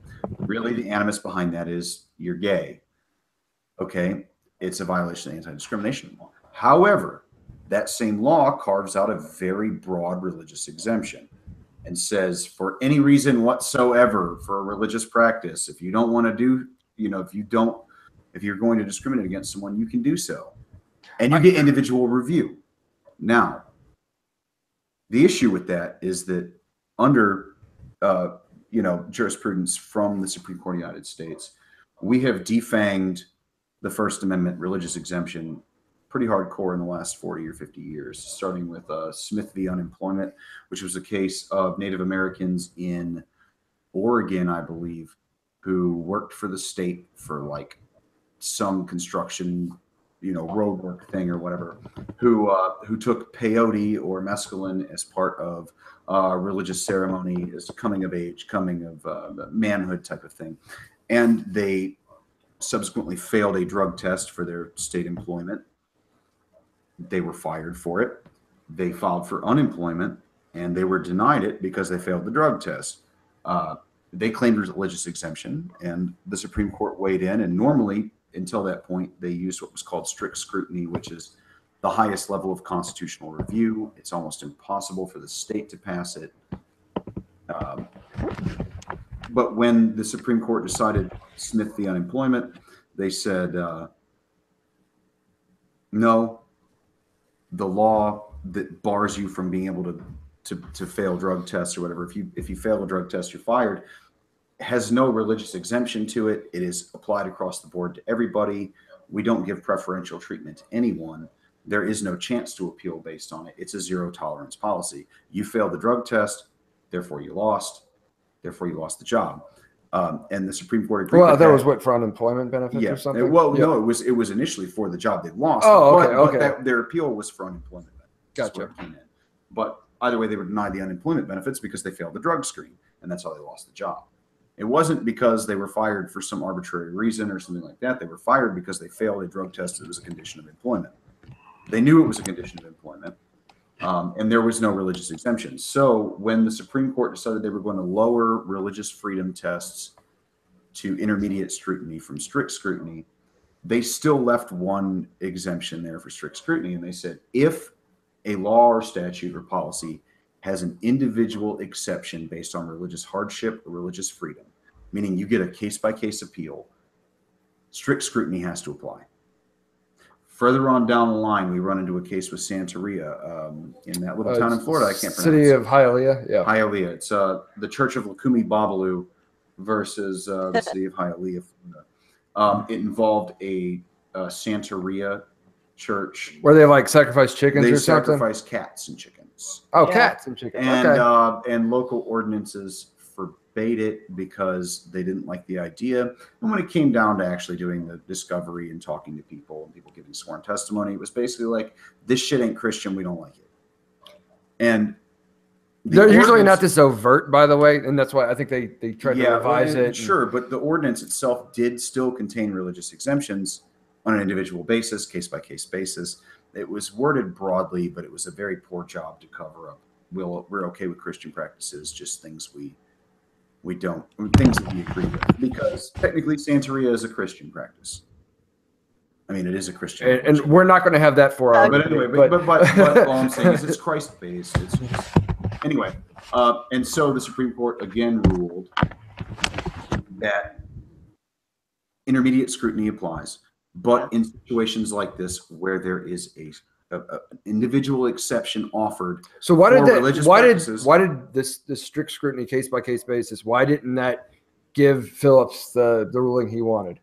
Well, that's the problem, is that from the very beginning with the administrative courts all the way up through the Colorado Court of Appeals, they all rejected his argument based on this and said, it doesn't apply. We're going to use the lowest level of scrutiny rational basis. And why did they say it doesn't apply?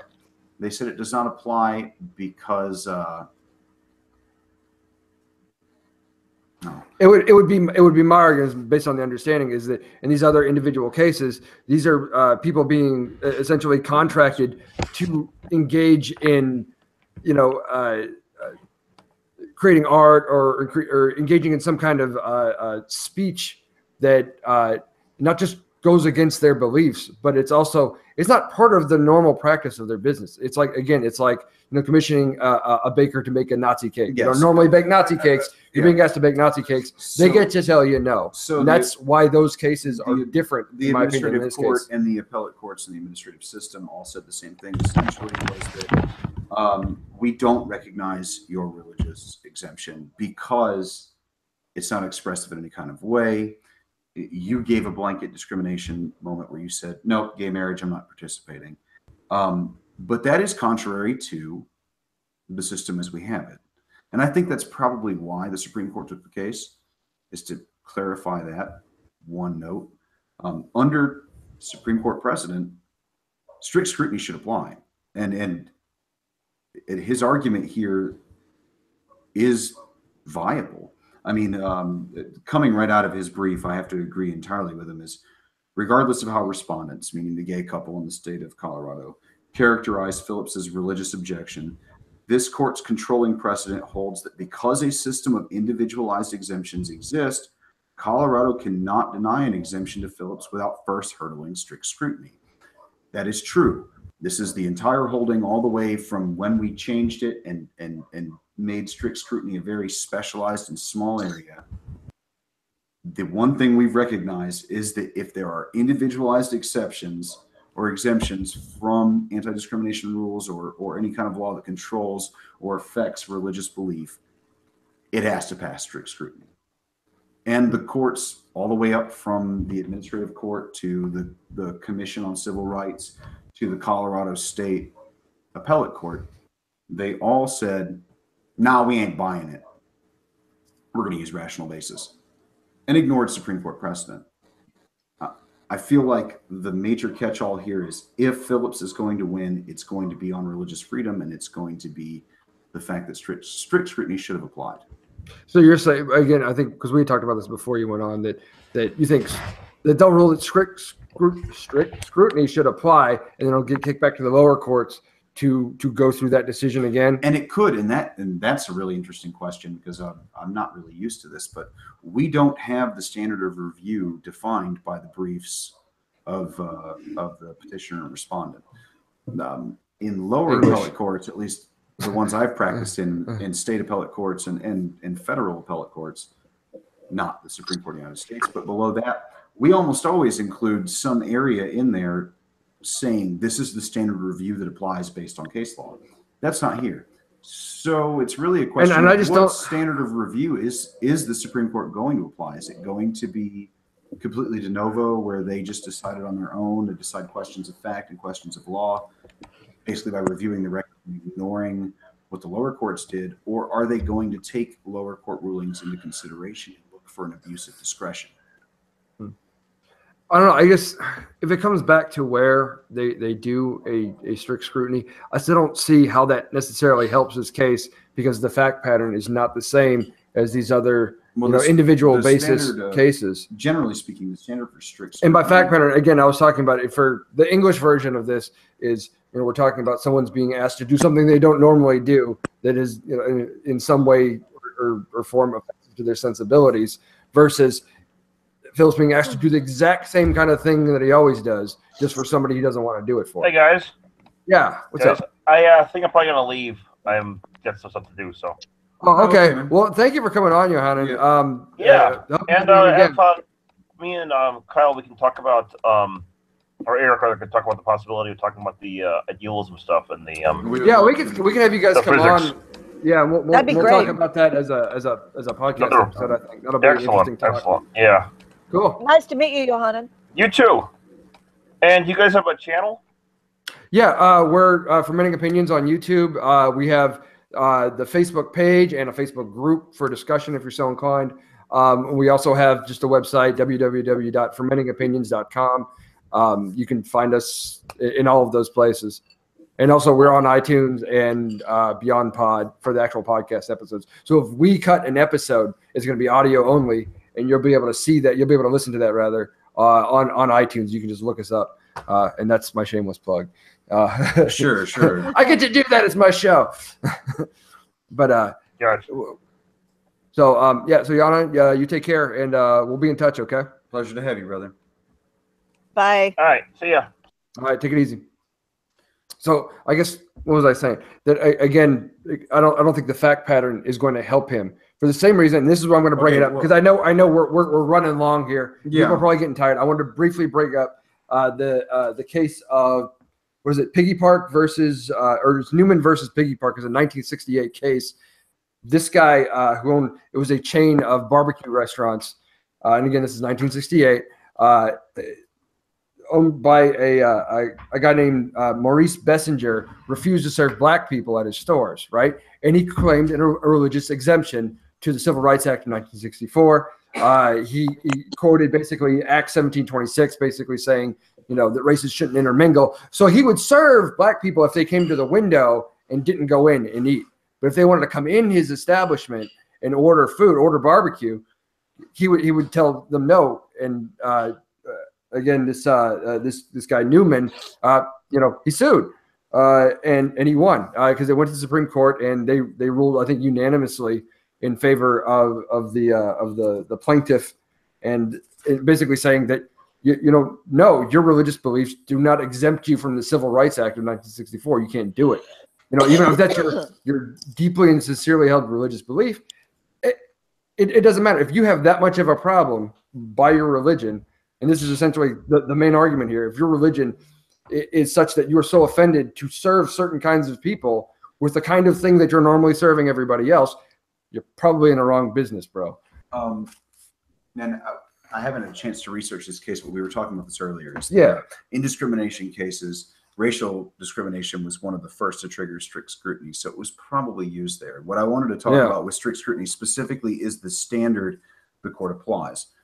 To pass strict scrutiny, the state's law that's in question, this would be the Colorado Discrimination Act in this case, has to further a compelling interest of the state. The interest has to be compelling.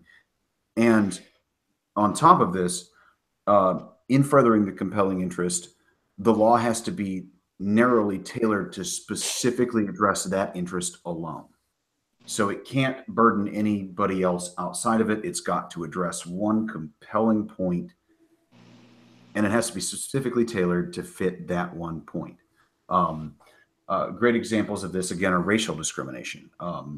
In Texas, there was a racial discrimination case that came up where it was against Hispanics and Latinos that post-civil rights again.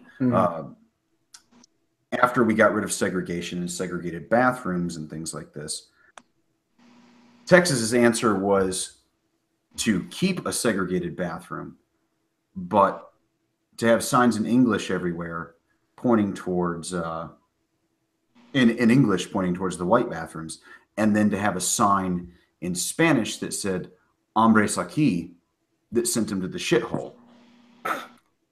And their argument was, well, they're just similar bathrooms, and we didn't mean anything. Separate but equal. We didn't mean anything by it. Like it, like that's just that must have been a typo or a mistake somewhere. And the Supreme Court said, yeah, bullshit. Facially, what you've done is not discrimination, but on a substantive level, you are discriminating. Yeah. You violated strict scrutiny. So we'll see. I guess we'll see how it comes out. We have probably talked this thing to death, you and I. Does anybody else have anything they want to add or chime in? Kyle, do you have any thoughts here? I'm just glad that such a law exists in Colorado, doesn't exist in Tennessee, because I, aside from the draft, I don't think someone has the right to compel me for my services. Okay. As what was said earlier about the free market. Well, sure, and that was an option. And that was an option left to Mr. Phillips as well, is that he was told that he could relinquish his business license and no longer sell wedding cakes if he wanted to. But I understand what you're saying, and I think there's some argument to be made there. I just believe in the free market, and if the community that baker is in and operating in, if those folks decide to put him out of business by not doing business with them, then so be it. I feel like the free market has a far greater reach in determining success or failure than the law does. I should mention, I believe that he is seeking damages under a counterclaim now for them putting him out of business, essentially. Well, I thought he went but to like doing his business out of his home or something like that. He did. Whatever it was, he took a severe loss of income due to community impact based on this. I think he stopped selling wedding cakes or something. Like he just did other things. It was something like that. And he's made a big stink about it. Honestly, well, then there you go. The free market is already doing its job. Well, sure, and I personally think under the First Amendment, under religious freedom, I think that he's got a pretty damn good case to have strict scrutiny applied. But then you come into the question of if you apply strict scrutiny, does he even have a case then? And we can revisit that at some other point. But yeah. So oral arguments were on, I guess, last Tuesday. Yeah, on this. So. Yep. And this thing won't come out. They won't come out with a decision until sometime next year. Yeah, it'll be June. So it'll be months from now. We can come back and revisit this, and I can talk about how much I hate Neil Gorsuch. On a completely unrelated note, I would love it, Kyle, if you would join us again. I really enjoyed listening to your contributions. Sure, yeah, I'd like to. Yeah, that's kind of the intent tonight, is get used to it a little bit. Yeah, absolutely. Awesome. Yeah. Well, I'm really glad you were able to join us. And I'm sorry the email thing didn't work out, but I'm glad I was able to text you the link pretty easily. We had so many tech troubles tonight, and I hate that. Who's on our left there? Is that Benny? Is that you? I can't hear you, but I recognize your son. Anyway, there he is. Hey, yeah. What's up, Benny? What's up, brother? I came in kind of late. I just saw the That's all good. Oh, that's all right. Cool. We're glad you could join us. Yeah, we're just fermenting a little bit here. Yeah, we're gonna wrap up the live broadcast, but we do. If you guys want to sit and talk, I mean, it is getting late. We're pushing 11 o'clock here. We've been going since 9. I think we're supposed to go to 8:30. That didn't happen. I know y'all. Y'all fools, y'all have jobs that y'all got to worry about, but I got laid off today. So you know what? I hear you.